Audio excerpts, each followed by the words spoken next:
وَكَذَلِكَ جَعَلْنَا، ہم نے تمہیں بنایا. اور یہ لفظ جعل، جعل کا مطلب ہے بنانا. تو بنانا کام اللہ کا ہے. خلیفہ بنائے تو اللہ نے حضرت آدم کے لیے لفظ کہا انی جاعل فی الارض خلیفہ، میں زمین پر خلیفہ بنانے والا ہوں. تو خلیفہ بنائے گا اللہ. اب اگر کوئی اور خلیفہ بنانے لگے اسے حق نہیں ہے کہ وہ خلیفہ بنائے.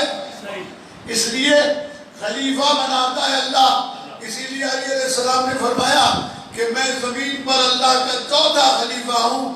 جو میں 14 خلیفہ نہیں مانتا میں علی اس پر لعنت کرتا ہوں. لوگ پریشان ہو گئے، کہنے لگے یہ کیا ہوا، ہم تو پہلا مانتے.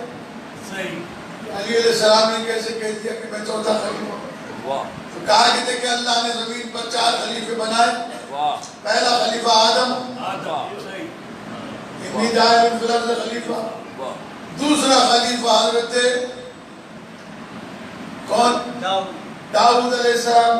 یا داؤد انا جعلناک خلیفۃ فی الارض، اے داؤد ہم نے تجھے زمین پر اپنا خلیفہ بنایا. تیسرا خلیفہ کون ہے؟ حضرت ہارون علیہ السلام. جب حضرت موسیٰ علیہ السلام کوہ طور پر کتاب لینے کے لیے گئے تو فرمایا یا ہارون اخلفنی فی قومی، اے ہارون میری قوم میں میرا خلیفہ بن. یہ خلیفہ بنایا اللہ نے تھا. جناب موسیٰ علیہ السلام نے مانگا تھا رب اشرح لی صدری ویسر لی امری واحلل عقدۃ من لسانی یفقهوا قولی واجعل لی وزیرا من اہلی اخی ہارون واشدد بہ اذری. تو اللہ سے مانگا تھا، بنایا نہیں تھا. عہدہ بھی بتایا، نام بھی بتایا، رشتہ بھی بتایا، لیکن بنایا نہیں. چونکہ موسیٰ علیہ السلام نبی جانتے ہیں کہ بنانا کام میرا نہیں. تو جب صاحب کتاب نبی اپنا خلیفہ خود نہیں بنا سکتا تو جاہل امت نبی کا خلیفہ کیسے بنا سکتی ہے؟